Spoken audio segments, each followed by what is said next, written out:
আপন হতে বাইরে সকলকে সুস্বাগতম। বন্ধুরা, আন্তরিক শ্রদ্ধা ও ভালোবাসা জানাই। আজকের ভিডিওটি পুরোপুরি দেখার অনুরোধ রইল। আজকের বিষয় স্বরূপে শ্রীমা কিভাবে দেখিয়েছেন তার স্বরূপ। স্বামী ব্রহ্মানন্দ বলছেন কিভাবে স্বরূপকে চিন্তা করলে ধ্যান একঘেয়েমি হয় না।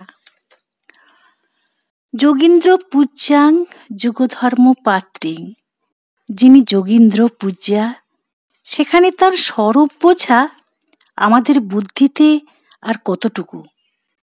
শ্রীম মাস্টারমশাই একদিন কথা প্রসঙ্গে বলেন, অবতারকে আমরা কি বুঝতে পারি? আমাদের বুদ্ধি আর কতটুকু? 1 সের ঘটিতে কি 10 সের দুধ ধরে? ঠাকুর রাতের অন্ধকারে আলোকধারী সার্জেন্ট সাহেবের উপমা দিয়ে বলেছেন যে তিনি যদি নিজ মুখে আলো ধরেন তবেই তাকে লোক দেখতে পাবে। অবতারকে কেউ চিনতে পারে না, তিনি না চেনালে তার কৃপা হলে ধরতে পারে। অবতার 3.5 হাত মানুষটির মধ্যে থাকেন, সেটা আশ্চর্যের বিষয়। বন্ধুরা, লাইক, শেয়ার, কমেন্ট করবেন এবং ভিডিওটি পুরোপুরি দেখার অনুরোধ রইল। সাবস্ক্রাইব করে আমার পাশে থাকবেন। শ্রী শ্রী ঠাকুর যেমন ছোটখাটো 2-4টি কথায় নিজের স্বরূপ সম্বন্ধে ইঙ্গিত করেছিলেন, অবশ্য তাঁর সমাধি কথায় কথায় হতো, তা অনেক ভাগ্যবানের দৃষ্টিগোচর এসেছে। কিন্তু শ্রীমা, তার সব ছিল সঙ্গোপনে, স্বরূপ ঢেকে তিনি এসেছিলেন। কোনো কোনো সময় তার কথার মাধ্যমে দৈবী দর্শনের মধ্যে প্রকাশ হয়ে গেছে।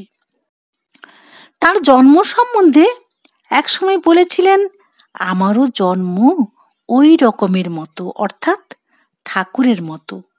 তিনিও অজনিজা। সতীর নিকট প্রতিনিন্দা অসহ্য। জয়রামবাটিতে সবাই বলতে লাগলো, ও মা, শ্যামার মেয়ের খ্যাপা জামাইয়ের সঙ্গে বিয়ে হয়েছে। মা শ্যামাসুন্দরী তাতে অতিষ্ঠ হয়ে তার মেয়ে সারুকে এ কথা বলতে লাগলেন। শ্রীমা শুনতে শুনতে একসময় গর্ভধারিণীকে বলে ফেললেন, একবার প্রতিনিন্দায় দেহত্যাগ করেছি, আবার কি তুমি চাও? এখানেও সেই স্বরূপের প্রকাশ।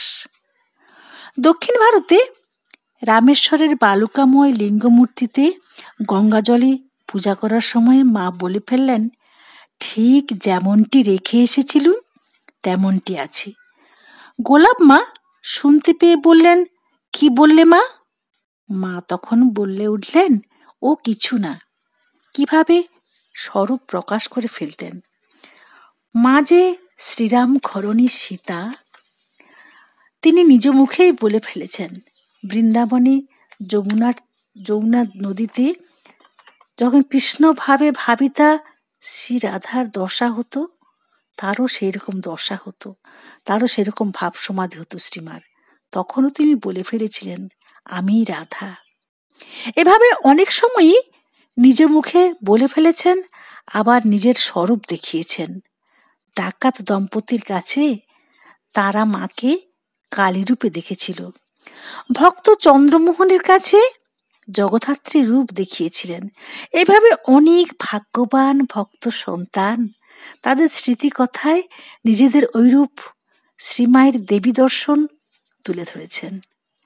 একবার জনৈক ভক্ত বললেন, মা, আপনাকে জানার পর আর কেউ শীতলা ইত্যাদি দেবদেবীকে পুজো করবে না।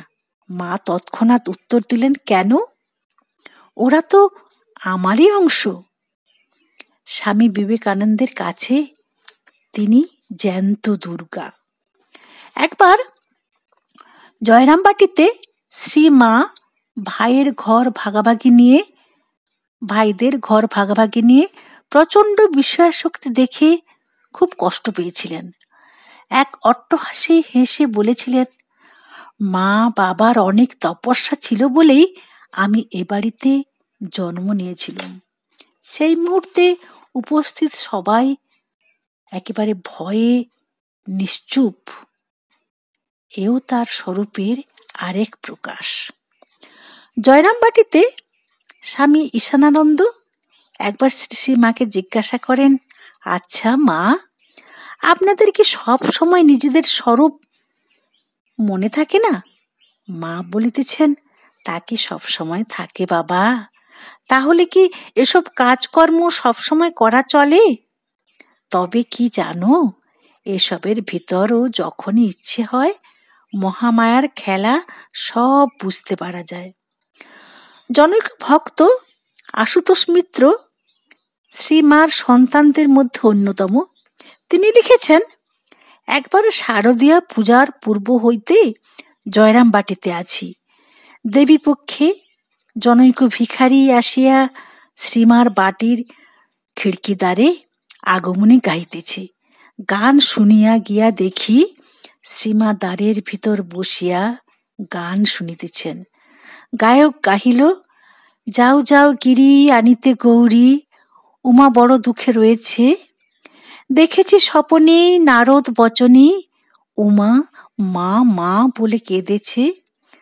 ভাঙড় ভিখারি জামাতা তোমার, সোনার ভ্রমরী গৌরী আমার, উমার যত বসন ভূষণ, বেটা তাও বেচে ভাং খেয়েছে। গান হইয়া গেল। শ্রীমা চুপ করিয়া একভাবে বসিয়া আছেন। ভিক্ষুক ভিক্ষা চাহিল, শ্রীমার উত্তর নাই। 4টি পয়সা দিয়া ভিক্ষুকে বিদায় করিলাম। প্রায় 10 মিনিট অতীত হইয়া গেল। শ্রীমা একভাবে বসিয়া। তখনও তাহাকে ঘরে যাইতে বলিলাম। প্রথমবার উত্তর পাইলাম না। দ্বিতীয়বার বলায় বলিলেন, চলো যাচ্ছি, ভালো লাগে না। অপেক্ষা করিলাম যতক্ষণ না উঠেন। অগত্যা উঠিয়া ঘরের মেঝে গিয়া বসিয়া পড়িলেন। ভাব দেখিতে থাকিলাম। খানিক পরে নিজে নিজে বলিতে লাগিলেন, আর কতদিন, অনেক কাল হয়ে গেছে যে। ক্রমে প্রকৃতিস্থা হইয়া তেল মাখিতে লাগিলেন দেখিয়া চলিয়া আসিলাম। কত রূপে বিরাজিছ বিশ্ব মাঝারে। শ্রী শ্রী মা বলতেন, ছায়া কায়া সমান, অর্থাৎ যেখানেই ছায়া সেখানেই কায়া। তাই তার সুন্দর স্নিগ্ধ শান্ত মূর্তির দিকে তাকিয়ে থাকা বরাভয় মূর্তির যদি ধ্যান করতে পারি, ধ্যান করা যায়, তবে তার রূপের মধ্যেই স্বরূপকে তিনি চিনিয়ে দেবেন। ঠাকুর বলতেন, এবারে রূপ ঠেকে এসেছে ও, ছাই চাপা বেড়াল।